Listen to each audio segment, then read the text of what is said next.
रवि कुमार जी, झारखंड से। राधे राधे महाराज जी, राधे राधे। महाराज जी, वर्तमान में कैसे रहें, वर्तमान में होश को कैसे संभालें, क्योंकि हर कोई नाम भविष्य की तैयारी कर रहा है। नाम नाम वर्तमान में पकड़ो, राधा राधा राधा राधा। ये तुम्हारा भविष्य उज्जवल कर देगा, भूत को मिटा देगा। और वर्तमान में राधा नाम, इसलिए जीवन आनंदमय हो जाएगा। हर सेकंड वर्तमान, हर सेकंड में नाम। केवल नाम पकड़ो, अभी आगे बढ़ाता चला जाएगा। जो कर्तव्य है उस कर्तव्य को वर्तमान में करते हुए नाम जप करो, देखो आगे निकल जाओगे। समझ पा रहे हो? बस पकड़ लो, सीधी बात है। ये तुम कई बार कह चुके हैं कि भूत भविष्य का चिंतन मत करो, वर्तमान में नाम का चिंतन करो। अपने कर्तव्य कर्म को करो, जो तत्काल प्राप्त सेवा है उसको करो, तुम्हारा मंगल हो जाएगा। महाराज जी, जैसे एक विद्यार्थी है, उसने सोचा कि मैं डॉक्टर बनूंगा या इंजीनियरिंग बनूंगा, तो ये अब डॉक्टरी के लिए जो पढ़ाई चाहिए वो पढ़ाई कर, राधा नाम जप कर। राधा नाम तेरे प्रारब्ध को ढकेलेगा और पढ़ाई तेरी आगे को ढकेलेगा, दोनों काम बन जाएंगे। जो तेरे को परास्त करने वाले कर्म है उनको राधा नाम मिटाएगा, और तेरे को सफल करने का तेरा अभ्यास है डॉक्टरी का, वो आगे बढ़ो। डॉक्टरी की जो पढ़ाई है वहां तक पहुंचने के लिए हमें जो डिग्रियां चाहिए, जो हमें विद्याध्ययन चाहिए, उस पर हम लगन लगाएं नाम जप करते हुए, तो हमारा काम बन जाएगा। समझ पाए? महाराज जी, एक इसमें संशय और था। महाराज जी, जैसे संसार में है अपन, तो व्यवहारिक चीजों को या वस्तुओं को प्राप्त करने के लिए हमारा चिंतन होता है, गाड़ी होगा, बंगला होगा। होना चाहिए, ऐसा होना चाहिए, ऐसा करना चाहिए, लेकिन उसको अपने कर्तव्य कर्म करते हुए भगवान के ऊपर छोड़ देना चाहिए। केवल गाड़ी लक्ष्य रखोगे तो फिर बेईमानी भी आ जाएगी। गाड़ी लेनी है, यदि भगवान दिलाना चाहेंगे तो। अब हम अपने कर्तव्य का पालन कर रहे हैं, हमारे पास धन आया तो गाड़ी ले लिया, नहीं आया तो भगवान की इच्छा। ऐसे चलना चाहिए। बहुत सारे विज्ञजन हैं, वो विद्यार्थियों को ऐसा सिखाते हैं कि अपना लक्ष्य इतना बड़ा रखो कि मेरे पास 5 गाड़ी होगा, 3 बंगले होगा, हर जगह जाएंगे वहां। फिर उसको जब नहीं होगा, डिप्रेशन में पहुंच जाता। वही कह रहा हूं, फिर करेगा क्योंकि उसको इतनी बड़ी चाहत का स्वरूप हो गया। ऐसा नहीं, तो ये सिद्धांत गलत है? नहीं, गलत सिद्धांत है। तो इसी सिद्धांत को सही करने का टेक्निक क्या है? हम उतना संकल्प करें कि हमारे देश की सेवा में कुछ हमारा जीवन जाए, परोपकार में जीवन जाए, और मैं भी सुखी रहूं। हे भगवान, आप इतना, जैसे कहा जाता है, साईं इतना दीजिए जामे कुटुंब समाए, मैं भी भूखा ना रहूं और साधु न भूखा जाए। इतनी बड़ी वासना मत बना लो जो ना पूरी होने पर आप परेशान हो जाओ। कहते हैं, गांव में कहते हैं, उतना पैर पसारो जितनी लंबी चद्दर हो। तुम्हारी जितनी, हम स्कूटी से चलने की व्यवस्था नहीं हो, 5 गाड़ी की व्यवस्था सोचेंगे तो पागल नहीं हो जाएंगे, डिप्रेशन में नहीं पहुंच जाएंगे। तो उतना सोचो जितनी तुम्हारी सामर्थ्य है। तो हमें अपनी सामर्थ्य के अनुसार सोच रखनी। अगर हमें कोई कामना करनी तो आप स्वतंत्र कर सकते हो, लेकिन उसको भगवान के ऊपर छोड़ दो तो आप अच्छे रहोगे। अब आप देख लेना, राधा राधा राधा, तो उनको जैसा लगेगा वो पूरी कर देंगे, तुम्हें चिंता नहीं करनी। ना पूरी हो तो भगवान जोई जोई प्यारो करे सोई में भावे, पूरी हो जाए तो जय, और ना पूरी हो तो जय, तो आप परेशान नहीं होगे। और ये होना ही चाहिए। जब ऐसे लोग संकल्प कर लेते तो गेम खेलने लगते हैं। कल एक आया था, वो मतलब मरणासन की स्थिति में, दिमाग की, हार गया सब गेम में। और वो एक एक घाटा होते होते, उधार लेते लेते वैसी स्थिति में आ गया कि मरणासन में है। तो ऐसा मत बढ़ो, जल्दी ज्यादा जलने की कोशिश करोगे तो फ्यूज हो जाओगे। नहीं, तो बहुत सावधानी से चले। महाराज, जो विज्ञजन किसी एक का उदाहरण दे देते हैं, उसके चक्कर में महाराज जी 99 भी साथ में नहीं, तो वो एक ऐसा प्रारब्ध लेके आया था। हमें चाहिए कि हम अपनी सामर्थ्य के अनुसार सोचे, और सबसे ज्यादा सोच रखे दूसरों को सुख देने की, तो हम महान बन जाएंगे। हम दूसरों से सुख भोगने की चाहत करेंगे तो हम नीचे गिर जाएंगे। और अपनी सामर्थ्य के अनुसार कि हम कभी किसी भूखे को सहयोग कर सके, किसी बीमार को सहयोग कर सके, तो फिर हमारा प्रारब्ध बढ़ जाएगा, हमारे पुण्य बढ़ जाएंगे, और हम चाहेंगे वो काम हो जाएगा। अगर पुण्य नहीं है तो चाह से केवल पूर्ति होने वाली नहीं है। ये संसार है, सबकी चाहत ले पूर्ण होती है। संजना जी, मध्य प्रदेश से। राधे राधे। राधे राधे महाराज जी। महाराज जी, मध्य मार्ग पर चल के निर्वाण को पाया जा सकता है क्या? अगर हाँ तो मध्य मार्ग, शायद आप ग्रस्त मार्ग को कह रहे हैं। मध्य मार्ग मतलब परिवार। हाँ, ग्रस्त मार्ग में चलकर परिवार को, क्योंकि हमारे आसपास सभी साधु संत जो चरम सीमा को रास्ता अपनाते हैं, अघोरी या सारा घर परिवार छोड़ देते हैं और निर्वाण पाने के लिए कभी घर को वापस नहीं आते। महाराज जी, तो अपने जो ग्रस्त मार्ग पे हैं उसमें भी हम निर्वाण पथ को प्राप्त कर सकते हैं? करना चाहे तो कर सकता है, लेकिन सब में परमात्म बुद्धि रख करके ही। अगर पति पुत्र परिवार में राग है, मोह है, काम है, तो दुर्गति को प्राप्त होगा। अगर भगवत बुद्धि है सब में और द्वंद्वों से मुक्त होकर के निरंतर भगवान नाम जप करते हुए और अपना लक्ष्य निर्वाण पद रख ले तो प्राप्त हो जाएगा। पर गृहस्थ में कठिनता इसलिए पड़ती कि इतनी आसक्ति होती है, इतनी समस्याएं होती हैं, इतने काम होते हैं, इतनी झंझटें होती है कि वो निर्वाण के लिए सोच ही नहीं सकता। देखो, घर त्याग दे, परिवार त्याग दे, शरीर से तो प्रेम है, तो शरीर से प्रेम होना भी निर्वाण में बाधक है। जब शरीर का राग भी त्याग दे, तो चाहे गृहस्थ हो चाहे विरक्त हो, मार्ग दोनों है भगवत प्राप्ति के, पर चलने का तरीका आता हो। जैसे अपने पति को भगवान का रूप मानकर, सास ससुर परिवार को भगवान का रूप मानकर उनकी सेवा करें, नाम जप करें और अंदर से लक्ष्य रखें कि मुझे संसार में नहीं, मुझे भगवान में स्थित होना है, मुझे मोक्ष चाहना है, और खूब नाम जप करता जाए तो मुक्त हो जाएगा। कहीं राग नहीं होने पावे, कहीं आसक्ति नहीं होने पावे, कहीं कामना की चाह ना हो जाए पूर्ति की, तो निर्वाण पद। नहीं तो इतनी कामनाएं हैं कि गृह कारज नाना जंजाला, ते अति दुर्गम शैल विशाला, यही सरावत अति कठिनाई, राम कृपा बिनु आई न जाई। भगवान के मार्ग में चलना बड़ा कठिन है, क्योंकि इतनी आसक्तियां, इतनी भोग वासनाएं, इतना चकाचौंध माया का है कि भगवान चाहिए ही नहीं। भगवान मुझे मिले ऐसा कौन चाहता है? गृहस्थी में बहुत कठिन तो है, बहुत कठिन। गृहस्थी में, विरक्ति में भी कठिन है। अब भोजन चाहिए, कपड़ा चाहिए, ये चाहिए, वो चाहिए, तो फिर भगवान कब चाहिए? अगर ठान ले तो गृहस्थ भी भगवान प्राप्त कर सकता है, ठान ले तो विरक्ति भी भगवान प्राप्त कर सकता है। लेकिन गृहस्थी में आसक्ति बहुत तेजी से हो जाती है ना। बच्चा विरक्ति में उससे भी तेजी से होती है। गृहस्थी में तो है कि मेरे पास ये है, और विरक्ति में जब आसक्ति भागेगी तब, जब भोजन ना हो और भूख लगे तब, और भोजन की व्यवस्था है, भूख लगी तो धैर्य है कि यार अभी आधा घंटा में पा लेंगे हम। तो गृहस्थ में भूख लगती है तो भोजन है, बाबा जी में जब भूख लगती तो भोजन की व्यवस्था नहीं है। तो वो क्या, जैसे विरक्ति मार्ग पर जब कोई साधक चलता है और नाम जप करता है, उस समय उसको जो काम वासना सताती है, भूख, सब सहना पड़ता है। हम भूख से उसी को ले रहे थे, हर इंद्रियों के भोग को। भगवान की तरफ रुचि भी कम हो जाती होगी। रुचि नहीं कम होती, पर आकर्षण जो माया का होता है तो वो परेशान होता है। रुचि तो उसकी भगवान में हुई तभी तो विरक्त हुआ है, पर बीच में जैसे कोई रोक दे, ऐसे वो कामना आकर उसको रोकती है तो परेशान होता है, वो विचलित होता है, रोता है भगवान से, तब धीरे धीरे क्रॉस करते हुए आगे जाता है। हिम्मत टूटती है नहीं, नहीं, क्योंकि भगवान का बल होता है तो अखंड बल भगवान का, इसलिए हिम्मत नहीं टूटती। और अगर टूट जाए, निराशा आ जाए, हो ही नहीं सकती, टूट ही नहीं सकती। जो भगवान के भरोसे, उसकी निराशा नहीं हो सकता। वो जब गिरेगा तो डबल उठेगा। हम एक बार बक्सर के मामा जी नाम के एक संत थे जो पधार गए, तो उनके पास गए तो यही बात हमने शास्त्रीय शब्दों में पूछी कि जो भगवान का शरणागत है वो अगर गिरता है तो क्या पुनः उठ सकता है? वो क्या उसको परेशानी नहीं होती? तो उनका भगवान का शरणागत का मतलब होता है खिलाड़ी के हाथ का बाल। जब खिलाड़ी अपने बाल को नीचे पटकता है तो नीचे गिरने के लिए नहीं, ऊपर उठाने के लिए। नहीं मारता, ऐसे करके मारता है और लक्ष्य में पहुंच जाता। बहुत अच्छा लगा कि भगवान का शरणागत अगर कहीं झुकता भी है तो वो उस स्थिति से ऊपर उठ जाएगा, क्योंकि भगवान का है ना, वो ना निराश होगा, ना हताश होगा, ना टूटेगा, क्योंकि भगवान का शरणागत है। अपने लोग पूरा जीवन हो गए इन्हीं के मार्ग में, तो अगर गिरे भी हैं, लड़खड़ाए भी हैं, तो भगवान है ना, वो हमें बचा लेंगे, वो हमें संभाल लेंगे, और संभाला पूरा जीवन निकाल करके वही तो लाए। तो गृहस्थ में भी भगवत प्राप्ति हो सकती, पर है बहुत कठिन। अगर ठीक से चले तो भगवत प्राप्ति हो सकती है। कोई गंदा व्यसन न करे। कोई क्या कहना चाहते हो बंदा? महाराज जी, आपने एक बार बताया था जैसे शांति अवर्थ कालत्वम विषय मान्य शून्यता आशा बंधा समुत्कंठा नाम गाने सदा।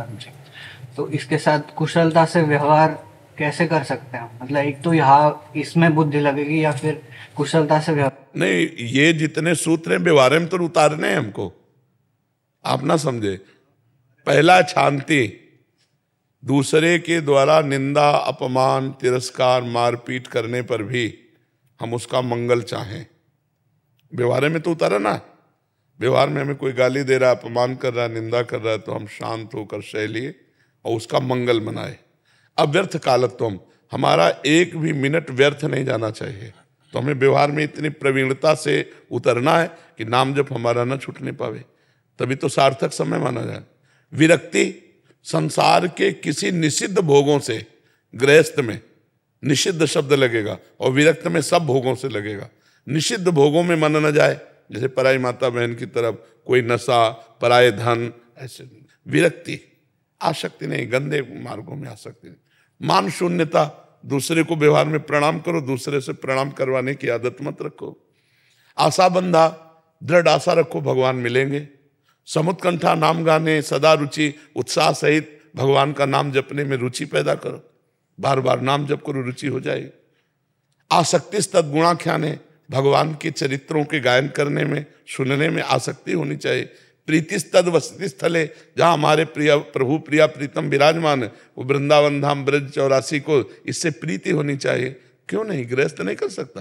पर जैसे व्यवसाय करते, बिजनेस करते, तो उसमें ना फायदा नुकसान हर चीज में व्यक्त, तो वो भी समर्पित करो, वो भी समर्पित करो ना प्रभु को। अच्छा, ये दोष देखने पड़ते हैं कि सिलेक्ट करना पड़ता है। भाई देखो, जैसे टीचर है तो अपने शिष्य, अपने विद्यार्थियों के गुण दोष देखेगा तभी तो सुधार कर पाएगा। गुरु है तो अपने शिष्य के गुण दोष देखेगा, माता पिता गुण दोष देखेगा, व्यापारी वस्तु की उत्तमता लघुता देखेगा। तो ये सब भजन के अंतर्गत आ जाएगा। यदि बेईमानी ना करो, बेईमानी ना करो, ईमानदारी से अपना व्यापार करके उस समय को भगवान को समर्पित कर दो, और जितना बीच में समय मिले नाम जप करो तो बढ़िया हो जाएगा। निराशा तो लानी ही नहीं कि हम भगवत प्राप्ति नहीं कर सकते। समझ पाए ना जी। नारायण गुप्ता जी। श्री गणेश। श्री हरिवंश महाराज जी। महाराज जी, क्या इस कलयुग में सोने के जेवर पहन सकते हैं? क्योंकि कलयुग की शुरुआत होने से पहले राजा परीक्षित, नहीं, वो अधर्म के द्वारा प्राप्त हुए सोने की, अधर्म के द्वारा प्राप्त हुए स्वर्ण को धारण करने से कलयुग आ जाता है। ऐसे स्वर्ण धारण करने से पवित्रता होती है। जैसे स्वर्ण के आभूषण धारण करे उससे शरीर पवित्र रहता है, वो बड़ा पवित्र माना गया, शुभ माना गया है। लेकिन बेईमानी के रुपया से सोना, अब वो बुद्धि भ्रष्ट कर देगा। कलयुग का वास है उस सोने पे जो अधर्म के द्वारा है, धर्मयुक्त धन पे नहीं, अधर्मयुक्त सोने पे। मीना त्रिवेदी जी, यूएसए से। राधे राधे महाराज। महाराज जी, शायद ये प्रश्न में पूछना चाह रहे हैं कि साधन सिद्ध और नित्य सिद्ध में क्या अंतर है? जो भगवत प्राप्त महापुरुष अवतार लेते हैं उन्हें नित्य सिद्ध कहते हैं, और जो साधना करके भगवान को प्राप्त होते हैं उन्हें साधन सिद्ध कहते हैं। जो सिद्ध महापुरुष अवतार लेते हैं वो नित्य सिद्ध महापुरुष हैं, उनको साधन नहीं करना होता। लेकिन जो साधन से सिद्ध होते हैं उन्हें साधन सिद्ध कहते हैं। जैसे ललिता जो, विशाखा जो, ये नित्य सिद्ध सहचरी हैं। ये अवतार लेते हैं स्वामी हरिराम व्यास जी के, स्वामी हरिदास जी, श्री हरिवंश महाप्रभु, ये नित्य सिद्ध परिकर है। और जैसे अपने लोग उनके चरणों का आश्रय लेकर फिर सहचरी भाव को प्राप्त होते हैं, ये साधन सिद्ध है। किसी भी सांप्रदायिक का आचार्य जो है, कोई, हाँ, वो सब नित्य सिद्ध परिकर है। वो नित्य सिद्ध परिकर आते हैं और उनका आश्रय लेकर साधन सिद्ध होते हैं। महाराज जी, वो प्रभु की कृपा से या उनके आदेशात्मक प्रभु के आदेश से कि आप हमारे सदस्य को जाकर भूतल के प्राणियों में विस्तार से पवाओ, तो वो आचार्य रूप में आते हैं। जैसे ललिता जी आई हरिदास जी के रूप में, विशाखा जी आई हरिराम व्यास जी के रूप में, हित सजनी जो आई हरिवंश महाप्रभु के रूप में। तो ये नित्य सिद्ध परिकर है। फिर उनकी चरण शरण का आश्रय लेकर साधन करते हुए वहां पहुंचे तो साधन सिद्ध परिकर माना जाता है। ये साधन सिद्ध हुआ और नित्य सिद्ध हुए। समझ गए आप? महाराज जी, साधन सिद्ध जो होते हैं महाराज जी, उनको नित्य सिद्ध महापुरुषों की कृपा, आश्रय, हाँ, नित्य सिद्ध महापुरुषों के आश्रय के बिना साधन सिद्ध हो ही नहीं सकते हैं, क्योंकि उसका रहस्य तो वही जानते हैं ना। तो नित्य सिद्ध महापुरुषों की शरण में होकर साधन सिद्ध हुआ जाता है। उनकी कृपा में हमारे पामर जीवों को कोई फर्क पड़ता है कि साधन सिद्धि के शरण में जाए या जैसे हमें शरणागति होगी तो हम नित्य सिद्ध महापुरुषों की शरण में नहीं हो सकते, तुम साधन सिद्ध महापुरुषों की शरण में होते हैं तो वो पहुंचाते हैं हमें नित्य सिद्ध महापुरुषों के शरण में, और वो पहुंचाते हैं लाडली लाल के शरण में। जैसे यहाँ कोई शरणागत होता है तो हरिवंश महाप्रभु की शरणागत होता है। हरिवंश महाप्रभु ने प्रिया प्रीतम की शरणागति के मंत्र बताए, वही तो हम बता रहे हैं। तो हमारा निमित्त बना, लेकिन आपके मुख्य गुरु तो हरिवंश चंद्र जो हुए ना, क्योंकि उन्हीं के द्वारा दिया हुआ मंत्र उपासना है। तो नित्य सिद्ध के शरण में तो हुए, और उसी उपासना से वो नित्य स्वरूप को प्राप्त हो जाएगा। जो नित्य प्रिया प्रीतम का सहचरी बपू है उसी को प्राप्त हो जाएगा, पर उसे कहा जाएगा साधन सिद्ध। और वो जो नित्य सेवा में लगी है अष्ट सहचरियाँ और सब उनकी अनुगामिनी, वो सब सिद्धावस्था को प्राप्त महापुरुष है, उनको कोई साधन करने की जरूरत नहीं, उनको नित्य सिद्ध कहते हैं। अभिषेक कुमार जी। राधे राधे। राधे राधे महाराज जी। महाराज जी, मैं हर समय खाते पीते चलते काम करते समय भी राधा नाम जप करने का प्रयास कर रहा हूँ, तब भी मन में कई तरह के सवाल उठते रहते हैं, इससे कैसे? उसे वो चिंता मत करो, जब तक पाप है तब तक वो स्फुरना होती रहेगी। जहाँ संपूर्ण पाप नष्ट हुए तो स्फुरना बंद हो जाए, फिर शांत एकदम हृदय हो जाएगा। चलते रहो। पहले था कि राधा नाम नहीं था, केवल स्फुरना ही स्फुरना थी मन में, मन की बातें। अब ये कि राधा नाम है, साथ में स्फुरना चल रही, कभी भूत की कभी भविष्य की, भूत में जो हो गया भविष्य में क्या होगा, कभी वर्तमान को लेकर इधर उधर बातें, कभी भोगों को लेकर नाना प्रकार की बातें मन में भरी हुई, तो वही निकलती हैं। जब वो पूरी डिलीट हो जाएंगी तो मन शांत हो जाएगा। इसलिए खूब नाम जप करते रहो, उसकी तरफ देखो ही मत, वो सब कूड़ा करकट है वो निकल रहा है, ऐसा है। कुसुम लता जी सोनीपत से। राधे राधे। महाराज जी, आपके चरणों में कोटि कोटि प्रणाम। महाराज जी, मैं लगभग 3 वर्षों से आपका सत्संग यूट्यूब के माध्यम से सुन रही हूँ। जीवन में बहुत बदलाव आया है। महाराज जी, भगवान की मर्जी में अपनी मर्जी मिलाना, साथ ही अपना पुरुषार्थ भी करना, कभी कभी ये समझ में नहीं आता कि बहुत मुश्किल होता है कि भगवान की मर्जी क्या है, ऐसे संभव। जैसे भगवान ने कहा मेरे में मन लगा दो, अब संतों ने उसकी व्याख्या की कि भगवान में मन कैसे लगे, बोले नाम कीर्तन, नाम जप, भगवान की कथा कहना, भगवान की सेवा करना, भगवान के भाव से परिवार की सेवा करना, दूसरों का उपकार करना, इससे मन भगवान में लग जाता है। अब हम पूरा पुरुषार्थ करते हैं नाम जप का, नाम कीर्तन का, और हम सफल नहीं हो पा रहे हैं। इससे हम भगवान की तरफ देखते हैं, भगवान आप कृपा करो, आपकी कृपा से सफलता होगी। प्रयास हमारा है लेकिन कृपा आपकी, समझ रहे ना। प्रयत्न में कमी ना हो तो सफलता एक दिन अपने आप हाथ में आ जाएगी। आज हमारा नहीं सफल हो पा रहा भाव, तो कल सफल हो जाएगा, और ना भी सफल हो तो हम हार में नहीं हैं, क्योंकि सच्चिदानंद भगवान के नाम रूप लीला का अभ्यास कर रहे हैं, तो हमारा कल्याण, हमारा मंगल निश्चित है। इसलिए धैर्यपूर्वक नाम जप, नाम कीर्तन, भगवत कथा श्रवण, परोपकार, ये सब करता रहे, और परिणाम भगवान की कृपा है। यह गुण साधन ते नहीं हुई, तुम्हारी कृपा पाओ कोई कोई। जो भगवान का प्रेम है, जो अति दैन्यता है, ये भगवान की कृपा से ही आती है। ये अपनी साधना से नहीं, पर अपने को प्रयास पूरा साधना का करना है। अगर साधन नहीं करेंगे तो असाधन हो जाएगा, गलत बात हो जाएगी जो नहीं होना चाहिए, जो हमारे परमार्थ में बाधा खड़ी कर देगी। क्योंकि अगर हमारे पास समय खाली है तो मन जाएगा संसार में, जाएगा विषयों में, जाएगा गलत बात में जाएगा, और जब मन खाली नहीं है तो भी जाएगा तो कहाँ जाएगा। हर समय उसे हम भगवान में लगाए हुए हैं। अब ये कि हमारे करने से सिद्धि मिल जाएगी ऐसा नहीं, हमारा करना देखकर भगवान कृपा करेंगे तब हमें लाभ मिल जाएगा, तब हमें प्रेम मिल जाएगा। इसलिए प्रधान कृपा है, प्रयत्न अपना है, कृपा ही लक्ष्य रखनी है जी। महाराज जी, सेवा और कर्तव्य में क्या अंतर है? सेवा तो सामर्थ्य के अनुसार होती है, परंतु कर्तव्य पालन नहीं करो तो पाप लगेगा, इसको हम कैसे समझें? नहीं, कर्तव्य को ही सेवा में बनाना है। जैसे सास ससुर की जो परिचर्या है वो हमारा कर्तव्य है, करना ही चाहिए, और उसी में भगवान को देख लेते हैं कि मेरे भगवान सास ससुर के रूप में, तो हमारी सेवा बन गई। कर्तव्य को ही हम सेवा बना लेते हैं। हमारा परम कर्तव्य है भगवान को रिझाना, परम कर्तव्य लक्ष्य रखा तो सास ससुर देवर ननंद जो जो परिवार के हैं, पति सहित सबको भगवान का स्वरूप मानकर हम सेवा कर रहे हैं, यही हमारा परम कर्तव्य है। नहीं तो अन्य कर्तव्यों के लिए भगवान ने कहा उसमें पाप नहीं लगता। भगवान ने कहा सर्वधर्मान परित्यज्य, सर्वधर्मान माने होता सब कर्तव्य कर्म, परित्यज्य मामेकम शरणम ब्रज अहम त्वाम सर्व पापेभ्यो मोक्षयिष्यामि मा शुचा। तुम सब कर्तव्य कर्मों को छोड़कर मेरी शरण में आ जाओ, मेरा चिंतन करो, मैं तुम्हें सब पापों से मुक्त कर दूंगा। भगवान ने कहा नहीं, तो हमारा परम कर्तव्य है भगवान को रिझा लेना। तो कैसे भगवान को रिझाएं? तो सब में भगवान को देखें। अपने परिवार का जो कर्तव्य है, पति के साथ एक पत्नी का क्या कर्तव्य है, सास के साथ बहू का क्या कर्तव्य है, बहन के साथ बहन का क्या कर्तव्य, अपने बहुत से कर्तव्य कर्म हैं, उन सब कर्तव्य कर्मों को भगवान को समर्पित कर देते हैं और भगवत भाव से करते हैं, तो इससे हमारा उद्धार हो जाएगा, हमारी सेवा बन जाएगी। त्यंक सिंगल जी। राधे राधे। राधे राधे महाराज जी।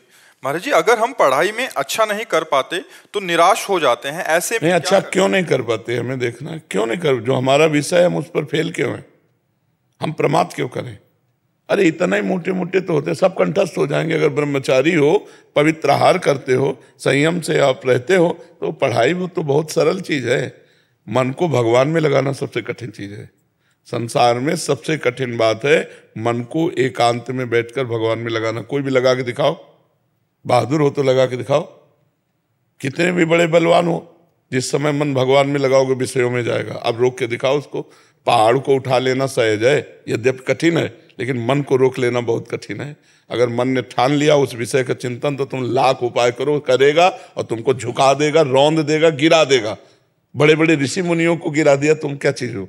तो मन को जब हम पढ़ाई में लगाएंगे तो उतना नहीं भागेगा जितना भजन में भागेगा। आप देखना, क्योंकि पढ़ाई सांसारिक बात है ना, उस हम प्रमाद करते हैं, हम मनोरंजन में लग जाते हैं, हम बॉयफ्रेंड गर्लफ्रेंड में लग जाते हैं। नहीं तो पढ़ाई का अपना विषय ब्रह्मचर्य पवित्र जीवन, जैसे गुरुकुल में निवास किया जाता था, वो इसीलिए कि एक तपस्वी की तरह विद्या अध्ययन किया जाए, वेदों का अध्ययन किया जाए। तो चलो वेद का नहीं तो आधुनिक पढ़ाई कर रहे, तो एक तपस्वी की तरह विद्यार्थी का जीवन होता है। अगर आप संयम से नहीं रहेंगे तब तो मन पढ़ाई में लगेगा ही नहीं। और बहुत गंदी बातें नए नए बच्चों में आ रही हैं, नशा करना, व्यभिचार करना, छल कपट करना, द्वेष करना, हिंसा करना, चोरी करना, माता पिता का अपमान करना, ये सब बहुत सी गंदी बातें आ रही जो बिल्कुल नहीं आनी चाहिए। विद्यार्थी जीवन एक तपस्वी जीवन होता है, एक पवित्र जीवन होता है, एक संयमी जीवन होता है। विद्या विनयम ददाति, वो विनय संपन्न होता है, सबके आगे नम्रता पूर्वक झुकता है, सबको सुख देता है, बहुत मृदु बोलता है। क्योंकि पढ़ा लिखा आदमी है ना। आज पढ़े लिखे शैतान हो रहे हैं, नहीं शैतान हो रहे हैं। हम नौकरी मिल रही तो कहीं किसी माताओं बहनों की जंजीरें खींच रहे हैं, कहीं किसी की चोरी कर रहे हैं, कहीं कोई ड्रग्स ले रहा है, कहीं कोई नशा कर रहा है। तो उद्दंडता ही थोड़ी हमारे जीवन का लक्ष्य। हमारे जीवन का लक्ष्य महान बनना। तो महान बनने के लिए हमें तपना पड़ेगा, हमें कष्ट सहना पड़ेगा। विद्या को ऐसे करो जैसे साधना की जाती है, तो अभी आ जाएगी। तो अपनी विद्या अध्ययन को साधना बना ले तो हम फेल क्यों? अब इधर उधर मन लगाओगे, मोबाइल में गेम खेलोगे, मोबाइल में सीरियल देखोगे, गंदी बातें देखो, पढ़ाई में कहाँ मन लगेगा? एक मन है, चाहे विषयों में लगा लो चाहे पढ़ाई में। पवित्र जीवन रखो तो सब स्मृतियां जागृत हो जाए, और पवित्रता बढ़ जाए तो कई जन्मों की याद आ जाए। तो अभी छोटे छोटे ग्रंथ हैं, आपके जो बुक है बहुत छोटी छोटी है, हमारी तो इतनी मोटी मोटी है। हमारी पढ़ाई कमजोर थोड़ी। महाभारत 6 खंडों में इतना है। बड़े बड़े ग्रंथ हैं और उनको पढ़ना होता है। केवल पढ़ने नहीं होता, समझना होता है। केवल समझने नहीं होता, अनुभव करना होता है, चल के अनुभव करना होता है। तो पढ़ाई में अच्छे बनने के लिए शरीर स्वस्थ, विचार पवित्र, तो इसलिए दंड बैठक मारते हो? कभी कभी रोज नियम पूर्वक लगाना चाहिए। दवा कोई वर्जिश से बेहतर नहीं, नुस्खा है कम खर्च, बाला नसेन, शक्ति बढ़े, फुर्ती लहे, चोट न अधिक पिराए, अन्न पचे, चंगा रहे, कसरत सदा सहाय। दंड बैठक मारे तो थोड़ा व्यायाम करो, दौड़ करो 1-2 किलोमीटर, और फिर प्राणों का संयमन करके और फिर पढ़ाई में बैठो तो तुम्हारा दिमाग काम करे। अब विद्यार्थी 10-10 बजे तक सोते हैं। भुवन भास्कर विद्या प्रदान करने वाले, ज्ञान प्रदान करने वाले सूर्यदेव उदय हुए, न प्रणाम, न नमस्कार, न अर्घ, न संध्या, न बंदन, पड़े सो रहे। तो आयु, श्री, कीर्ति, बुद्धि, इन सब का नाश होता है। देखो कलयुग का कैसा प्रभाव चल रहा है। हमें लगता है 100 में 90 लोग ऐसे होंगे जो सूर्योदय में नहीं उठते, सूर्योदय के बाद ही उठते हैं। 100 में 90 लोग। 10 लोग वो खींचातानी से ऐसे होंगे जो उठ करके 5 बजे 4 बजे उठ गए ऐसे, तो 100 में 5 ही होंगे। नहीं तो प्रायः 10-11 बजे तक सोते हैं। नहीं, कई बजे जगते हो? 8 बजे। तो सूर्योदय तो कब हो गए? बहुत ये दिनचर्या ठीक नहीं है। मतलब सूर्योदय के पहले जग जाना चाहिए, इससे बुद्धि का प्रकाश होता है। अब देखो अभ्यास किया हम लोगों ने, तो 1 बजे रात्रि के शौचालय में प्रवेश हो जाते हैं स्नान के लिए, 1 बजे प्रवेश कर जाते हैं। और सब पूरी दिनचर्या देखो 7 बजे, लोगों का भी सुबह नहीं हुआ। मान लो 7 बजे, तुम्हारा तो अभी 1 घंटा सोने का बकाया है। महाराज जी 1-1, 2-2 बजे, 4-4 बजे, 7-7 बजे वाले उठने वाले भी हैं। प्रश्न आता रहता है, उनके माता पिता बताते रहते हैं कि बच्चा कि 4 बजे उठ रहा है शाम को, जीवन बर्बाद कर रहा है, पूरा दिन बर्बाद कर रहा है। समय से सो जाओ, समय से उठो तो विद्या जागृत हो। नहीं तो बहुत ये आसुरी प्रवृत्ति के लक्षण अब हमारी समाज में आ रहे हैं। रात को जगते हैं महाराज जी, रात को जगते हैं, पूरी रात मोबाइल हो, इधर उधर गंदी बातें, और दिन में सोए तो फिर ठीक बात नहीं। समय रखो, सही ढंग से अपने समय को काटो, अच्छे आचरणों में काटो, अच्छे ग्रंथों के पढ़ने में काटो, परोपकार करने में काटो, तो बात है। अब इधर उधर घूम रहे हैं 12-1, 2 बजे, 3 बजे तक, और फिर शयन किए तो 10 घंटा सोए, वो जीवन ठीक नहीं। आशीष जी हाथरस से। राधे राधे महाराज जी। राधे राधे महाराज जी। महाराज जी मैं आपका सत्संग और राधा नाम का जब पिछले 1 साल से कर रहा हूँ, उससे मेरे अंदर बहुत ही अच्छे परिवर्तन आए हैं। महाराज जी मुझे हमेशा अहंकार की वजह से कुछ गलतियां हो जाती हैं और हृदय में जलन भी होती है। आपके उसकी चिंता न करो। अहंकार बहुत पुराना रोग है, अनेक जन्मों से हम इसी अहंकार के वशीभूत होकर जन्मते मरते आए हैं। आज आपने रोग पकड़ तो लिया, कल तक तो पकड़ा नहीं गया था, तो हमारी दुर्गति करवा रहा था। आज पकड़ लिया है और साथ में दवा चल रही राधा नाम की, धीरे धीरे खत्म हो। अब जब अहंकार आपको आएगा तो आपकी जलन पैदा होगी कि यार मैं क्यों अहंकार कर रहा हूं। सुधार शुरू। पहले तो अहंकार करने में अच्छा लगता था, अब अहंकार करने में बुरा लगता है। बुरा लगता है तो नष्ट हो जाएगा। नाम जप करते रहो, पवित्र आचरण रखो, तो धीरे धीरे भगवान की कृपा से, ये भगवान की कृपा से दूर। और अहंकार नष्ट हो गया तो महात्मा हो गया, पैंट शर्ट में भी महात्मा हो गया। अहंकार जो रहित है वो भगवान का प्रियजन है, वो संत है, वो महापुरुष है जो अहंकार रहित है। जिसका जितना देहाभिमान गलित हुआ है वो उतना ही बड़ा महात्मा कहा जाता है, और जिसका सर्वतोभावन गलित हो गया, अहंकार रहित, वो जीवन मुक्त महापुरुष होता है। जी। सुमित जी हरियाणा से। श्री हरिवंश। महाराज जी आपके चरणों में कोटि कोटि प्रणाम। महाराज जी एक उपासक कह रहे थे कि भजन करते समय कभी कभी उनका मन बहुत आनंद महसूस करता है, परंतु उस स्थिति में भजन धीरे धीरे रुक जाता है। महाराज जी उपासक उस स्थिति में क्या करे, भजन पकड़े कि भजन छोड़ दे? वो आनंद ही क्या जिसमें भजन छोड़ना पड़े।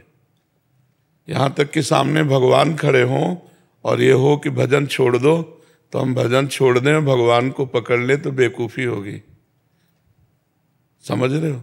ये महापुरुषों के अनुभव की बात बता रहे, क्योंकि भगवान पकड़ में आने वाले नहीं है, भजन से ही वो आए हैं। जैसे पतंग और डोरी, पतंगो यथा त्वम अनुभ्राम्यमाणा, डोरी को हम नजदीक खींचते हैं, पतंग नजदीक आती जाती है।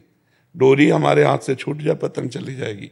नाम है डोरी, भगवान है पतंग, कभी भी नहीं। आनंद में तो और उलझ करके भजन होता है। आनंद की उमगन में तो परमात्मानंद जब बढ़ता है ना, तो अशुभ प्रवाह होने लगता है, रोमांच होने लगता है।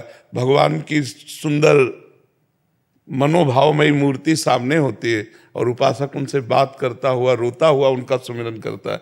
ऐसा कौन सा आनंद आया भैया जिससे नाम छूट गया, भजन छूट गया? हमें तो जीवन में ऐसा अनुभव नहीं हुआ। जो चीज प्रिय लगती है उसे और पाने की इच्छा होती है, त्यागने की इच्छा होती है। रबड़ी अच्छी लगेगी तो रबड़ी का स्वाद लेने में रबड़ी को हम फेंक देंगे क्या? क्योंकि रबड़ी से ही तो स्वाद आ रहा है। तो भगवदानंद की जो अनुभूति हो रही है वो हमें भजन से हो रही है। हम भजन छोड़ दें और भगवदानंद तो कितनी देर टिकेगा वो भगवदानंद? ऐसा भगवदानंद कैसा जो भजन से रुचि कर दे। समझ पा रहे हो? क्या आनंद ऐसा आया तुम्हें? और कोई साधक नहीं, आप ही साधक हो। क्या आनंद आया महाराज जी? कुछ समय के लिए जैसे मन ऐसा लगता है। अरे तुम कुछ समय की बात करते, घंटों देह का वो शुद्ध नहीं रहता, लेकिन क्या नाम छूट जाएगा क्या? जैसे दिल धड़कन रुक गई तो मर जाएंगे, ऐसे नाम छूट जाए तो हमारा जीवन का अभ्यास किस काम का? नाम विस्मरण तद विस्मरणेन परम व्याकुलते थी, देवर्षि नारद जी कह रहे। तस्मात् शास्त्रम प्रमाणम ते कार्याकार्यो व्यवस्थित हो। केवल अपनी अनुभूति काम नहीं करती, उसमें शास्त्र प्रमाण होना चाहिए। तो देवर्षि नारद जी कहते हैं तदर्पिता अखिलाचारिता तद स्मरणेन परम व्याकुलतेति। समस्त आचरण भगवान को अर्पित हो और उनकी जरा सी भूल में हम व्याकुल हो जाए। भागवत के 11 स्कंद में लिखा हुआ है कि वही भगवान का महान भक्त है जो त्रिभुवन की राज्य लक्ष्मी देने पर आधे पल के लिए भी भगवान का विस्मरण न करे, आधे पल के लिए भी। तद स्मरणेन परम व्याकुलतेति। कैसी बात करते हो? भगवान को ऐसा कोई आनंद है जो भगवान के स्मरण को बाधित कर दे? नहीं, ऐसे हमें आनंद की जरूरत नहीं। अभी तो आप भजन की बात कर रहे हो। एक नवीन उपासक गोपी भाव का सिद्ध पुरुष गोपी बनकर के श्री लीला राज्य में प्रवेश किया तो युगल सरकार राधा कृष्ण रास करके पुष्प शैया पर शयन कर रहे हैं और उसकी बड़ी गुरु रूपा गोपी ने उसको पंखा दिया कि रास से श्रमित होकर प्रिया प्रीतम कुसुम शैया पे विश्राम कर रहे हैं, तू पंखा कर। तो श्रम बिंदु छोटे छोटे भाल पर युगल सरकार लेते हैं, वो पंखा कर रहे हैं। पंखा करने में इतना सुख हुआ कि मुझे पंखा करने का सौभाग्य प्रिया प्रीतम को, और प्रिया प्रीतम को जब वायु लगी तो एक आनंद की उनसे अनुभूति उसको हो रही। इतने में जड़ता संचारी भाव आ गया, उस आनंद को भोगने लगी और पंखा रुक गया। तो उसकी गुरु रूपा गोपी आई और झटक कर बाहर कर दी कि तू सेवा की अधिकारिणी नहीं, तू सेवा सुख में डूब गई और सेवा रुक गई। ऐसे नहीं, प्रवीणता, भजन की प्रवीणता। आनंद में तू इतने डूब गई कि सेवा रुक गई, इसलिए तू आनंद भोक्ता बन गई, अभी आनंद देने वाली नहीं बनी। और प्रेम में देना होता है, लेना नहीं होता। प्रेम एक गूढ़ विषय होता है और ये भजन मार्ग प्रेम मार्ग है। इस चाहे आत्मरति हो या श्री कृष्ण रति हो, यहां देना ही देना है। जो अल्प सुख में रुक जाता है वो भूमा सुख का अधिकारी नहीं होता। जो छोटे से परमात्मानंद में जरा सा मिला और उसमें तृप्ति का अनुभव कर भजन छोड़ दिया, साधन छोड़ दिया, वो कभी सिद्ध पुरुष नहीं हो सकता। जो महान से महान सुख को भी हटाता चला जाता है, जैसे तैराक आए हुए जल को चीरता चला जाता है तो पार हो जाता है। अभी तो आनंद परमात्मा का मिला ही नहीं आपको, अभी तो आनंद कोश का आनंद मिला है। अपने अंदर 5 कोश है, मनोमय कोश, अन्नमय कोश, प्राणमय कोश, आनंदमय कोश, विज्ञानमय कोश। इन 5 कोशों को जो बाधित करता है वो परमात्मानंद को प्राप्त। अभी तो बच्चा हो, अभी तो ककाहरा परमार्थ का नहीं आता है, तो इसलिए चलो नाम न छूटने पावे, चाहे भगवान स्वयं खड़े हो जाएं तो भी नाम नहीं छोड़ना है। भजन को इतना पकड़ना है, हाँ, तब आप जाकर माया पर विजय। मन भी भगवान बनकर आपके सामने आ जाएगा। मन छोटी मोटी हस्ती थोड़ी है। इंद्रियाणाम मनस्यास्मि, इंद्रियों में मन मैं हूं भगवान कहते हैं। तो इस मन पर विजय प्राप्त करना है। पहले इसकी चंचलता, इसको नष्ट करके एकाग्र करके, जैसे शीतल निर्मल और चंचलता रहित जल में नीचे क्या है ये मैं देख पाता हूं, ऐसे ही संसार की ताप से तपा हुआ मन जब भगवान के चिंतन से शीतल हो जाए, उसकी चंचलता शांत हो जाए, उसकी वासना जनित मलिनता नष्ट हो जाए, तो हम अपने आत्मस्वरूप का अनुभव कर पाते हैं। अभी देखो कितने साल के हो? 40 साल में 40 सेकंड भी आप अपने से मिले, ये कौन सा आनंद है भाई? कौन सा भगवता आनंद है? जब उनके अंश आप हो, आप अपने को नहीं जानते, तो उस परमात्मा का आनंद कैसे आपको प्राप्त हो गया? समझ पा रहे ना? मतलब वो समुद्र है, अभी ओसों के चाटने से प्यासे नहीं बुझा करती। ओस समझते हैं ना? ओस के चाटने से प्यास नहीं बुझती। हम परमात्मा के अविनाशी अंश हैं, हमें जब तक परमात्मा आनंद नहीं मिलेगा तब तक विश्राम नहीं। जैसे हनुमान जी के समुद्र पार करने में मैनाक पर्वत आया तो उन्होंने कहा राम काज कीन्हे बिनु मोहि कहाँ विश्राम। और राम काज की पहचान जब लौट के आए और बगीचे के फल खाने लगे तो सुग्रीव को सूचना पहुंची, तो उनका बिना भगवान का कार्य किए ऐसा नहीं हो सकता था। और जब हनुमान जी आए तो मुख प्रसन्न तन तेज विराजा और कीन्हेस रामचंद्र कर काजा। हर समय अखंड प्रसन्नता व अद्भुत तेज, इसका मतलब सिद्ध पुरुष हो गया है, भगवान को प्राप्त हो गया है। मुख प्रसन्न तन तेज विराजा कीन्हेस रामचंद्र कर काजा। तो जब तक भगवान का दिया हुआ पूरा साधन सिद्ध ना हो जाए तब तक साधक को सुख नहीं भोगना चाहिए। नहीं, बड़ी बड़ी घाटियां हैं। अभी क्या है? अभी तो सुख ही नहीं आया, अभी तो उठे ही नहीं मानुष धर्म से। दैवी शक्तियां सुख देने लगती हैं, अप्सराएं, नाना प्रकार का वैभव ऐश्वर्य, लेकिन भूले ना हम कहाँ के पथिक हैं। हमें एकमात्र भगवान चाहिए। ये सब चकाचौंध माया की नहीं। वो चाहे जितना फेंक दे, हमें रौंदते हुए आगे बढ़ना। अगर रुक गए, मनोरंजन करने लगे तो हो गया, फिर आप फेल हो गए। कंचन, कामिनी, कीर्ति, ये 3 बहुत बड़ी घाटियां हैं। इनको जो पार कर ले वही परमात्मानंद का अनुभव करता है। जी महाराज जी, 5-6 दिनों से ना नाम जप ही नहीं हो रहा है, नाम में मन ही नहीं। देखो भाई, अब होता तो सिद्धों का है, साधकों को तो करना पड़ता है। यदि आप कोई गंदी बात कर दोगे, समझो, तो बंद हो जाएगा, या किसी संत की निंदा कर दोगे तो बंद हो जाएगा, या कोई जो खाना नहीं चाहिए ऐसा पदार्थ खा लोगे तो बंद हो जाएगा। नहीं महाराज जी, मतलब जैसे मतलब इतना दिनों से, जैसे आपने कहा था नाम जप करो, तो नाम जप चल रहा था सब बराबर। आपने कहा था नॉन वेज पहले कहा था छोड़ने के लिए, साल भर पहले, मतलब सब छोड़ दिया। मतलब साल भर से आपका सत्संग भी सुन रहा हूँ, हर 2-3 महीने में आपके पास आ भी रहा हूँ, मतलब सब चल रहा है। अभी क्या हुआ कि अभी मेरा मतलब 2 महीना बाद एग्जाम है, तो डेट आ गया, तो मतलब कि 2 साल से नहीं हुआ, तो इस बार मतलब और मतलब हिम्मत ही नहीं हो रहा है कि इस बार भी नहीं होगा। मतलब अब नहीं, क्यों आप हार क्यों रहे हैं? क्यों नहीं होगा? क्यों नहीं होगा? महाराज जी, एक हिम्मत नहीं आ रहा कि 2 बार नहीं, ये गलत बात है। हम भगवान के अविनाशी बच्चा है, हम जो चाहेंगे वो प्राप्त कर लेंगे। निराश पहले से हार क्यों गए? हार जाने पे भी हमें नहीं हारना है। सुख दुख के समय कृत्वा लाभा लाभो जया जय। उठ ए धनंजय, खड़ा हो, अपनी प्रत्यंचा पर चढ़ा। तो जो हमारे सामने कर्तव्य कर्म उसको रौंद के फेंक दें। कितना बड़ा चैप्टर है आपका जिसको हमें उत्तर देना है। मान लो परीक्षा आ रही, कितना बड़ा चैप्टर है, चाहे वाचिक हो, चाहे मानसिक हो, चाहे लैखिक हो, हम हर तैयारी रखें। अब इधर उधर उद्दंडता करोगे, बॉयफ्रेंड गर्लफ्रेंड में घूमोगे तो उत्तर कौन देगा? अगर मानसिकता हमारी भोगों में चली गई, मानसिकता हमारी व्यसन में चली गई, मानसिकता हमारी सांसारिक सुख में चली गई, तो विद्यार्थी जीवन भी एक तपस्वी का जीवन है। आप कैसे ऐसे निर्णय कर लिए कि मैं फेल हो जाऊंगा?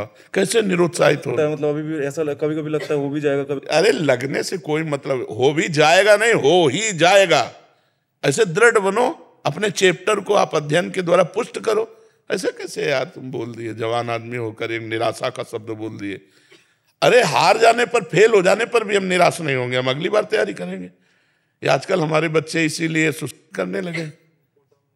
अरे मानो हमारे अध्ययन में, अभ्यास में कमी हो गई तो हम उत्तर नहीं दे पाए। 1 वर्ष हमको और मिला, अगर हम फेल हो गए तो हम ऐसा उत्तर देंगे कि फर्स्ट आएंगे। पर देखो आजकल नए बच्चे, हम आपको हाथ जोड़ के कहते हैं, बहुत गलत आचरणों में जा रहे हैं। जो ब्रह्मचर्य में रहना चाहिए वो बॉयफ्रेंड गर्लफ्रेंड में जाते हैं। जिसमें हमारी बुद्धि शुद्ध रहे तो ड्रग्स ले रहे हैं, हुक्का पी रहे हैं, नशा कर रहे हैं, गंदे आचरणों की तरफ बढ़ रहे हैं। तो फिर ऐसे विद्या एक पवित्र वस्तु है। किसी भी बात का अगर हम एकाग्रता पूर्वक मनन करें तो हमारे दिमाग में बस जाती है। वो तुम्हारा चैप्टर बसा क्यों नहीं? क्योंकि तुमने एकाग्रता पूर्वक किया नहीं। बस गया, मतलब अभी तो अच्छे नंबर भी आ रहे हैं, लेकिन डर लग रहा है कि... नहीं, डरो मत। आज हम तुमसे कहते हैं डरो मत। डरना वहां है कि हमसे कोई गलत काम ना हो जाए, बस कोई गलत काम ना हो जाए, वहां डरना है। इसमें डरना नहीं, इसमें तो दौड़ के चलो, अपने कर्तव्य कर्म पर डरना नहीं। डरोगे तो देखो 2 चीजें आदमी को परास्त कर देती है, एक भय और एक निगेटिव विचार। इन दोनों को नहीं फटकने देना चाहिए अपने हृदय में। किसी का भय नहीं होना चाहिए। हम अविनाशी हैं, हम तो कभी मरेंगे नहीं, शरीर मरने वाला है, वो एक बार मरेगा, फिर हम क्यों भयभीत हो? बात समझ लो। ये डर हमको, और निगेटिव, पता नहीं यार मैं फेल ना हो जाऊं, पता नहीं, ऐसा निगेटिव विचार, भय, ये नहीं आने चाहिए। ज्यादा निगेटिव विचार जिनके ओवर थिंकिंग बढ़ने लगती है ना, वो डिप्रेशन में पहुंच जाते हैं। कुछ नहीं होता, बस यही है। अब यही तुम गाढ़ चिंतन करने लगो, यार फेल हो जाऊंगा, और डरने लगो, सही कहता हूं, फेल हो जाओगे और डिप्रेशन में पहुंच जाओगे। और अभी तुम उत्साह करो, अरे कैसे फेल हो सकते हैं, तो फेल होने के चांस आते आते आप पास हो जाओगे। आप बिल्कुल अच्छे बनो बच्चा, नाम जप करो, हाँ नाम जप करो, उत्साह संपन्न रहो। ऐसे नहीं सोचते फेल हो जाओ तो भी आपको निरुत्साहित नहीं होना। हमारा जीवन के लिए इतना ही थोड़ी है। अगर हम लेबरी भी करेंगे तो 500 रुपया कमा लेंगे, मरने से थोड़ी कुछ बात होती। जो बच्चे फेल हो जाने पर ऐसे निर्णय करने लगते हैं, और माता पिता को भी चाहिए कि फेल हो जाने पर बच्चों को टॉर्चर न करें वाणी के द्वारा कि हमने इतना पैसा लगाया तुम फेल हो गए, ऐसा नहीं कहना चाहिए। हाँ, बच्चों को चाहिए कि अपने माता पिता की मेहनत के अनुसार अपने कर्तव्य का पालन करें, जिससे उनको निराशा ना मिले। पर यदि बच्चे फेल हो जाते हैं तो उनके जीने की आशा को पुष्ट करो, ना कि ऐसे वचन बोल दो कि वो सोचे कि अब मम्मी पापा के सामने जाऊं तो मैं फेल हो चुका हूं, मेरे दोस्त पास हो चुके हैं। उधर उधर टॉर्चर पड़ रहा दिमाग में, इधर मम्मी पापा, फिर उनको यही निर्णय आता है कि अच्छा है लूँ। तो ऐसे कभी किसी भी बच्चे के दिमाग में ऐसी बात नहीं आनी चाहिए। उत्साह संपन्न रहो, ठीक है। सर्वजीत जी कुरुक्षेत्र से। राधा वल्लभ। महाराज जी राधा वल्लभ श्री हरिवंश, राधे राधे। महाराज जी प्रभु के दर्शन के लिए विकलता का भाव होना चाहिए, परंतु महाराज जी जब हृदय विकारों से घिरा हो तब ऐसा भाव कैसे जगे? नाम जप, नाम की जय घोष में कोई भी विकार टिक नहीं सकता। सारे विकार भगवत विमुख अंतःकरण में अपना प्रभाव दिखाते हैं, भगवत सन्मुख अंतःकरण में नहीं दिखा सकते। कोई भी विकार नहीं दिखा। जैसे अंगद जी के पैर को रावण की महाबली बलवानों की सभा में भी किसी की ताकत नहीं थी कि हिला दे, ऐसे भगवान के भक्त के हृदय में काम क्रोध लोभ मोह मद मत्सर उसकी निष्ठा को डिगा दें, ऐसे किसी में पावर नहीं। जहाँ अहंकार होता है वहाँ पतन होता है, जहाँ भगवत शरणागति होती है वहाँ निर्विकारता प्रतिपल बढ़ती रहती है। निर्विकारता और विकार स्थिति दोनों का खेल है। भगवद विमुख अंतःकरण में विकार का खेल होगा, जहाँ अहम का स्वराज्य है, और जहाँ भगवत शरणागति है, निश्चिंत हो जाओ, निर्भय हो जाओ, निःशोक हो जाओ, वहाँ भगवान स्वयं रखवाली करते हैं उस अंतःकरण की। करो सदा तिनके रखवारी जिम बालक राखे महतारी। जो भगवान की विशुद्ध भावना से शरणागति ले लिया उसकी भगवान स्वयं रक्षा करते हैं। ये विकार विकार कुछ नहीं, ना सतो विद्यते भाव ना भाव विद्यते सता, इनकी सत्ता ही नहीं है और भगवान की सत्ता है। नाम जप जितना नाम जप होगा उतने आप निर्विकार होते जाएंगे, जितना नाम जप होगा उतने दृढ़ विश्वास होता जाएगा, जितना दृढ़ विश्वास होगा उतने भगवान की भक्ति महारानी हृदय में प्रेम स्फुरित। और जब प्रेम हो जाता है तो जिया नहीं जाता प्रभु के बिना। बिरह कमंडल कर लिए बैरागी दो नयन, मांगत दरस मधु करी छके रहत दिन रहन। सुने न काहू की कही कहे न अपनी बात, नारायण वा रूप में मगन है दिन रात। नेत्रों में प्रभु बस जाते हैं।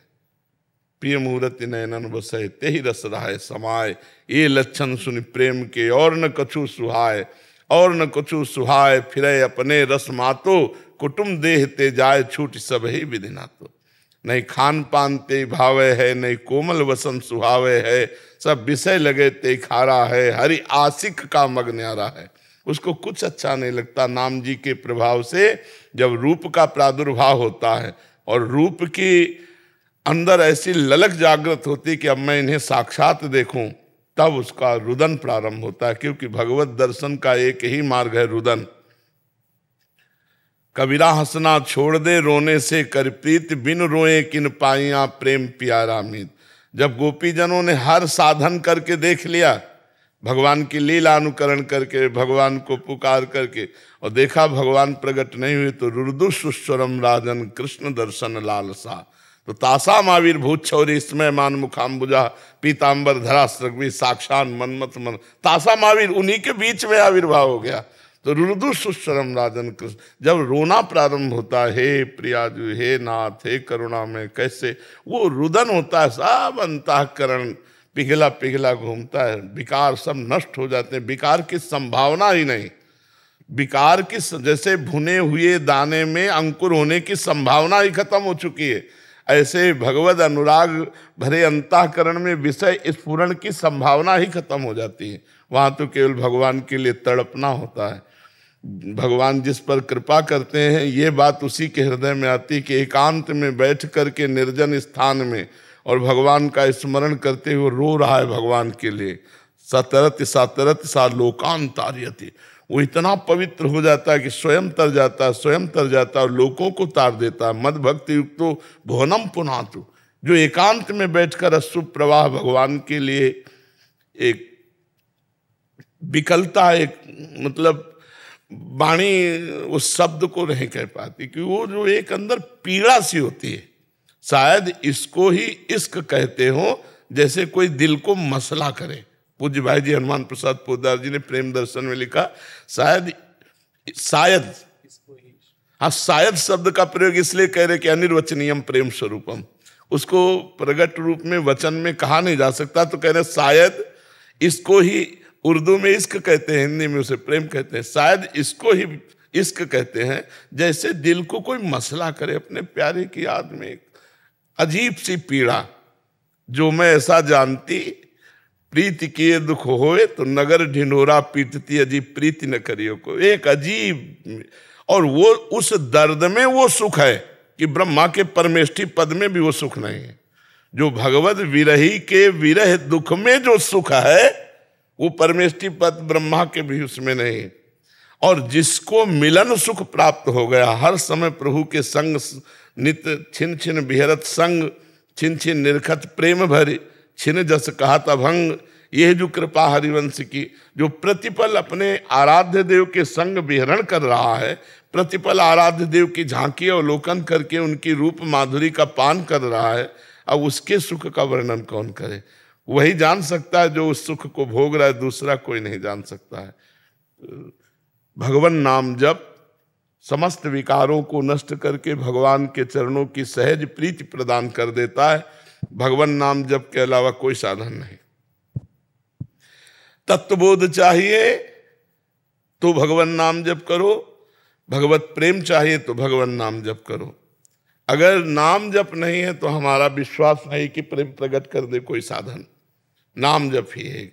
नाम जप जितना करो और भगवत लीला कथा कानों को सुनाओ, प्रपंच से रहित बातें हमारे कान में जाएं, भगवान की चर्चा कान में जाए और भगवत भक्तों की चरण रज का सेवन करें। चरण रज से शरीर अभिषिक्त हो तो बहुत जल्दी प्रेम प्रकट हो जाए।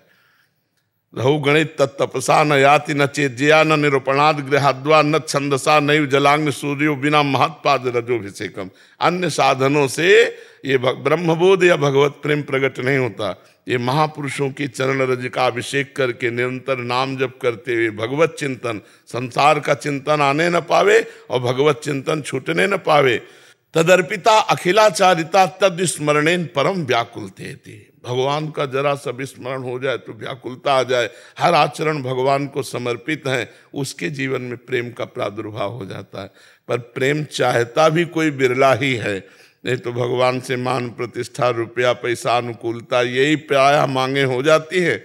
कोई कंचन कामनी कीर्ति से विजय प्राप्त करके भगवत अनुराग की भिक्षा मांगना, ये तो कोई बिरला ही महापुरुष होगा, नहीं तो प्रायः हम आखिरी में गिर जाते हैं। प्रतिष्ठा, मान, यश, कीर्ति, नाम, महिमा अपनी, इसमें चले जाते हैं, प्रभु के प्रेम से वंचित हो जाते हैं। और जी आप फिल्मी अभिनेता रहे हैं और अभी भी हैं। और आशुतोष राणा मेरा नाम है। अच्छा। परम पूज्य गुरुदेव भगवान दद्दा जी, देव प्रभाकर जी शास्त्री, वो हमारे गुरुदेव थे। तो 2020 में जो 1.25 करोड़ पार्थिव शिवलिंग निर्माण महारुद्र यज्ञ करते थे, 131 यज्ञ उन्होंने किए थे। तो उनके साथ आना होते रहता था जब तक शरीर में थे, और 36 वर्ष उनके साथ बीते। मैं अभिनेता हूँ, अभिनय करता हूँ महाराज। बस मन में इच्छा थी हमारी कि जो हम लोग सुनते थे अपने सिद्धों से कि निष्ठा, एक निष्ठता, भक्ति, भजन से आप, हमने कहा कि एक बार आपकी दृष्टि पड़ जाएगी तो सैनिटाइज हो जाएंगे। हमारी धर्मपत्नी भी अभिनेत्री, उन्होंने भी आपको सुनती हैं, हमारा छोटा पुत्र भी सुनता है, तो उन्होंने भी आपको चरण स्पर्श कहा है और आपके उत्तम स्वास्थ्य की कामना की है। अब ये तो भगवान की लीला है। नहीं, शरीर अगर अस्वस्थ है और मन स्वस्थ है तो कोई फर्क नहीं पड़ता। तो महाराज जी आप बिल्कुल परम स्वस्थ लग रहे हैं। लेकिन हमें अस्वस्थ, रोज डायलिसिस होता है, हमें नहीं लग रहा। अब आप ये लौकिक लीला करो हम लोगों को भरमाने के लिए, लेकिन हमें आप कहीं से भी, न शरीर से ना आत्मा से, मतलब वो तो जो, और आपने भी ये जो देवादिदेव महादेव की जो आपने बात कही, क्योंकि ये गुरु कृपा से ही हमारे पास जो कुछ भी, ये उन्हीं की कृपा का परिणाम है कि आज आपने देख लिया। अन्यथा हम लोग माया के पंख में। हाँ बिल्कुल बिल्कुल बिल्कुल, हाँ बिल्कुल। अपनी प्रतिष्ठा और अपने धन और भोग वासनाओं को जरा एक साइड में करके भक्ति पंथ की तरफ चलना बड़ा कठिन हो जाता है। जो महाराज जी, क्योंकि आज ये काम कर लिया, कल वो काम कर लिया। और लोक प्रतिष्ठा मिलती है, इसलिए इसके आगे बढ़ने की कोई चेष्टा नहीं होती। लोक सम्मान मिलने के कारण आगे बढ़ने की चेष्टा नहीं होती। कृपा आपकी बनी रहे, आशीर्वाद बना रहे, रेणुका को भी आशीर्वाद दीजिएगा। महाराज जी जब भी बॉम्बे जाते हैं तो आपकी हमेशा स्वास्थ्य की सबसे पहले पूछते हैं, महाराज जी का स्वास्थ्य कैसा है? लेकिन अब नहीं पूछूं। अब तो मैं मान के चल रहा हूँ कि आप, अब हालांकि हम लोग आप ही निकलवा रहे होंगे, जी जी, हम उसको ये नहीं कहेंगे। हमें लग रहा है कि महाराज जी अभी तो 80-85। हाँ, एक संत भी बोले थे, अव्यक्त रूप से एक संत आए थे। हम जब एक आश्रम में थे, हमें 20 वर्ष हो गए किडनी खराब हुए, तो हम श्री जी के पात्र मार्जन कर रहे थे, तो वो हमें दोबारा नहीं दिखाई दिया। शायद वो भगवत पेरी थी, अलौकिक संत आए थे, प्रगट में आए थे या अव्यक्त आए थे, ये तो ठाकुर जी जाने, लेकिन हमने दोबारा उनके दर्शन नहीं किए। तो हम ऐसे पात्र मार्जन कर रहे थे। ब्रह्मेश्वरादि सुदुरूह पदारविंद श्रीमत् पराग परमाद्भुत वैभवाया, ये हमारे श्री जी के लिए, उसको हम गा रहे थे। तो आए, उनका ए महात्मा, तो वैसे देखा, बोले निराशा सी तुम्हारे चेहरे पे दिखाई दे रही है। हम कहा हमारी दोनों किडनी खराब है, अब कभी भी मर सकते हैं। तो उनका नहीं, 80 वर्ष। तो 20 वर्ष तो हो गए हमको इस बात में, और 55-56 की आई होगी। तो अब भी वही हम कह रहे थे कि आपने 55-56 शरीर की अवस्था बताई जी, तो मतलब हम लोग निश्चिंत। 25 तो महाराज जी शिवरात्रि का मौका है, और ना भैया का जो शिव तांडव जो है ना, वो बहुत मतलब सब लोग सुनते हैं। महाराज जी आपके आदेश के बिना वो सुनाएंगे भी? नहीं, सुनाओ। मुझे पहले ही पता है। हाँ, सुनाओ। करेंगे तब जी जी हाँ। जो अपना जटाट अभी गलत ज्वला प्रवाह पावे तस्थले जो था महाराज जी, तो अब इतनी दिव्य स्तुति है। जी जी, रावण ने हाँ, मतलब उनके रूप का वर्णन किया है और लोगों ने उसको रौद्र में किया। जी जी, अंदर मन में आया था ये कि इतना इतना अद्भुत श्रृंगार वो बता रहे हैं देवादिदेव महादेव का, उनके रूप का, और वो भी उस गलती के कारण कि अच्छा पिता को बल दिखाना था, तो पिता ने कहा जी जी, तो कलप गए, जी जी, तो चिरोरी करने लगे। तो उसको लगा कि इतनी दिव्य स्तुति को भाषा की कठिनाई के कारण ये हर कंठ में अगर ये चली जाए तो उसका भावानुवाद करवाए थे अपने देश के बड़े बहुत अच्छे साहित्यकार हैं आलोक श्रीवास्तव। उसी बहर में जो भुजंग प्रयात है कि जटाओं से है जिनके जल प्रवाह, मात गंग का गले में जिनके सज रहा है यार विश्व जंग सा, डमट डमट डमट डमरू कह रहा शिव शिवम, तरल अनल गगन पवन धरा धरा शिव शिवम। वे नंदनी के बंदनी नंदनी स्वरूप है, वे 3 लोक के पिता स्वरूप एक रूप है, कृपालु ऐसे हैं कि चित्त जप रहा शिव शिवम, तरल अनल गगन पवन धरा धरा शिव शिवम। मन में ये आया था, पूरा इसके 16 पूरे पद करवाए कि शिव को जहां बनाया वो वहीं के हो गए, बिल्कुल, वो जिसने बनाया उसी के हो गए।